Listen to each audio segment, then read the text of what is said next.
Dating after 64. Unfair advantages fit men have most women admit #4. What's the first thing you notice about a man your age who's still in great shape? That's the exact question I asked. More than 45 women over 60, and almost every one of them gave me the same answer. And it wasn't what I expected. It wasn't about biceps or six-packs or looking like they just walked out of a gym catalog. It was something deeper, something quieter. If you're past 60 and still in shape, not perfect, not chasing some social media aesthetic, but genuinely taking care of yourself, you're sitting on advantages that even 35-year-olds can't match. But nobody's spelling this out for you. Nobody's connecting the dots between the work you've done on your body and the way people respond to your presence. Hi, welcome back to my channel. It's Vernon again, and today, right here, we're diving into the 4 quiet advantages that fit men over 60 naturally have, the ones women openly admit they notice. So before we go any further, if you're someone who values real talk about masculine energy, attraction psychology, and the mindset of men after 60, hit that like button and subscribe to my channel. You'll get more practical insights and timeless guidance on understanding yourself and connecting more deeply in this stage of life. Why does a fit 62-year-old man turn heads, while a fit 32-year-old just blends into the background? It starts with something women notice before you even open your mouth. Let's talk about the first advantage, one that no amount of youth can replicate, no matter how hard they try. 1. The discipline signal. At our 30 seconds, 40 seconds, working out is almost expected. It's part of the script. You're young, you've got energy, you're trying to look good, attract a partner, prove something to yourself or the world. There's nothing wrong with that, but it's also common, unremarkable, the norm. But after 60, everything changes. At 60, fitness isn't vanity, it's rebellion. It's a refusal to surrender to decline. It's a middle finger to the cultural narrative that says you're supposed to slow down, shrink, fade into the background, and accept that your best days are behind you. When you're still showing up at the gym, still putting in the work, still choosing the hard thing when the easy thing is right there, you're sending a signal. And that signal is louder than any words you could speak. Women notice this, not because they're consciously analyzing it, but because on some instinctive level they feel it. Discipline at our age isn't performed. It's not for show. It's not posted on social media with hashtags and flex poses. It's quiet. It's steady. It's self-respect made visible. One woman I spoke with, a retired therapist named Linda, put it this way: discipline feels different when it's not performed. You can feel it in a man's energy. It's like calm confidence. Like he's not trying to prove anything to you, he's already proved it to himself. And that's the key. Discipline becomes silent authority. It signals emotional steadiness, the kind of masculine peace that women instinctively trust. Because if a man can discipline his body, he's likely disciplined his mind.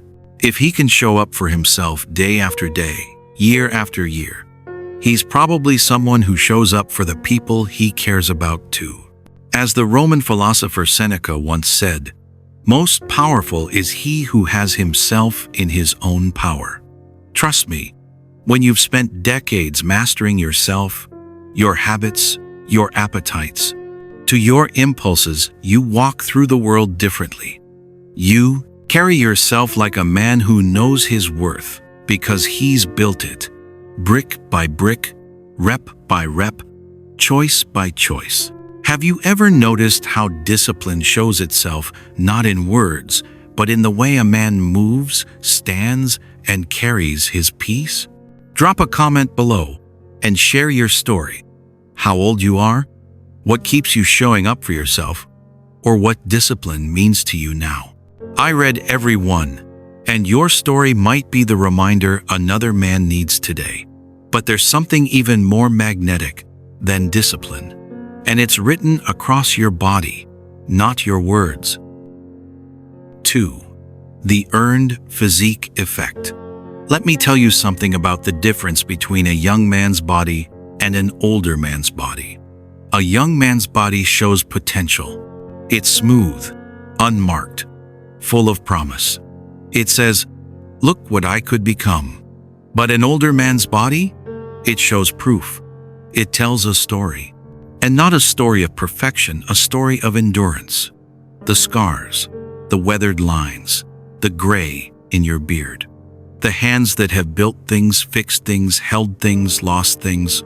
These aren't flaws. They're credentials. They're evidence of a life lived fully, not sheltered from difficulty, but shaped by it. The poet Rumi wrote, "The wound is the place where the light enters you."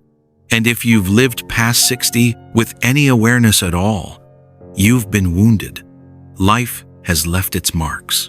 But if you've also stayed strong, stayed active, stayed engaged, you've turned those wounds into light. You've transformed pain into power. And people feel that. They might not be able to articulate it, but they feel it. My wife Sarah said something to me years ago that stuck with me. We were at a community event, and there was a man there, probably mid-60s, fit, composed, moving with that quiet ease I'm talking about. And Sarah leaned over and said, "You can tell he's fit despite life, not because he's been protected from it." That hit me, because she was right. When a woman sees a fit man over 60, she's not just seeing muscle definition or low body fat. She's seeing resilience made flesh. She's seeing a man who didn't give up when things got hard, who didn't use stress, loss, aging, or disappointment as an excuse to let himself go. Every line on your face, every gray hair, every scar, it all becomes part of the narrative. And that narrative says, "I didn't quit." Resilience becomes erotic, not in a shallow way, but in a deeply human way. Because what's truly attractive isn't the six-pack, it's the story the six-pack represents. It's the thousands of mornings you got up when you didn't feel like it. The meals you chose carefully when nobody was watching. The discipline you maintained when it would have been easier to let it slide.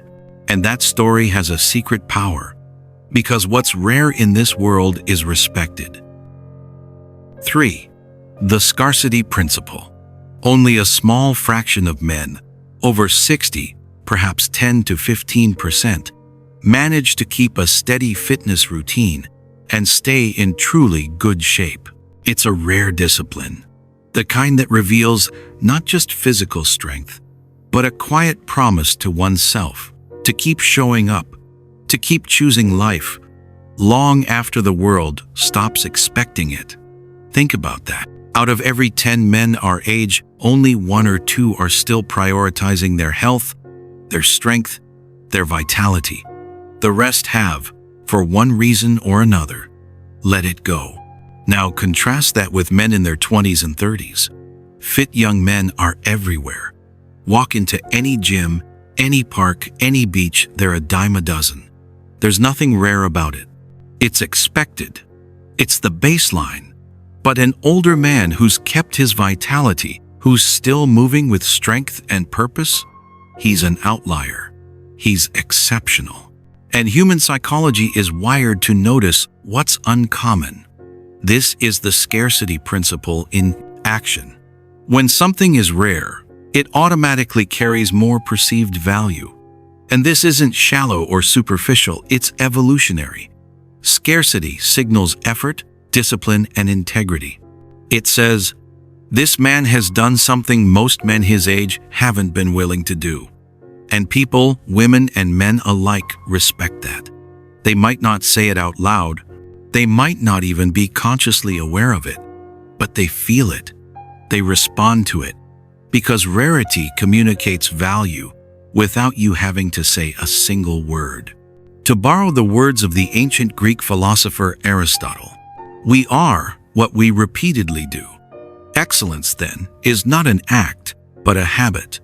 And when you're part of that 10 to 15%, you're walking proof of habitual excellence. You're not excellent because you did something once. You're excellent because you've done it 1,000 times. And that excellence is written in your posture, your energy, your presence. If you're one of the few men still choosing strength, movement, and vitality, after 60, share this video with a friend, a workout partner, or even your community group. Remind them that staying strong isn't about ego. It's about honoring the life we've built and the body that carries it. But what happens when that strength no longer needs to prove itself? That's when the real magnetism begins. 4. The comfort in your skin factor. Here's something I've learned over the years, something that took me a long time to understand. True magnetism doesn't come from trying. It comes from not needing to try. When you're young and you're building your body, there's almost always an element of performance to it. You're doing it to be seen, to be noticed, to attract, to impress. And again, there's nothing wrong with that. It's developmentally appropriate, but it's also exhausting. There's a neediness to it, an energetic desperation that people can sense, even if they can't name it. But when fitness becomes self-care instead of performance, when it's something you do for yourself, for your health, for your peace of mind, not for external validation, your entire energy shifts. You move slower, with calm precision. You don't chase, you attract. You don't prove, you simply are. A younger man works out to be noticed. An older man works out because it's who he is. And that difference? Women feel it immediately. One of the women I interviewed said it perfectly. When a younger guy's fit, he needs me to see it. He'll find ways to show off, to mention it, to make sure I know. But when an older guy's fit, he doesn't care whether I notice or not, but I notice anyway. And that's what makes it magnetic. Let me tell you a personal story. A few years back, I was at a community pool. I wasn't there to be seen. I was there because swimming is part of my routine. It clears my head. It keeps my joints healthy. It's my time. I wasn't flexing, wasn't performing, wasn't even thinking about how I looked. I was just there. Afterward, a woman who'd been swimming laps in the lane next to mine, someone I'd never met, came up and said, "I don't mean to be forward, but you move like someone who respects his body." That stopped me, because she was right. I do respect my body, not because I think it's perfect, but because it's carried me through 6 decades of life, and I'm grateful for it. That's what comfort in your skin looks like. It's not arrogance. It's not pride. It's quiet gratitude. And when you carry that energy, people are drawn to it without knowing why. The psychologist Carl Jung wrote, "The privilege of a lifetime is to become who you truly are." And when you reach your 60s and you're still taking care of yourself, not for applause, not for approval, but because it's aligned with who you are, you've stepped into that privilege. You're no longer trying to be someone, you've become someone. If you're on that journey of becoming instead of proving, save this video. Come back to it on the days when you forget how powerful quiet confidence can be, and let it remind you, the goal was never perfection, it was peace.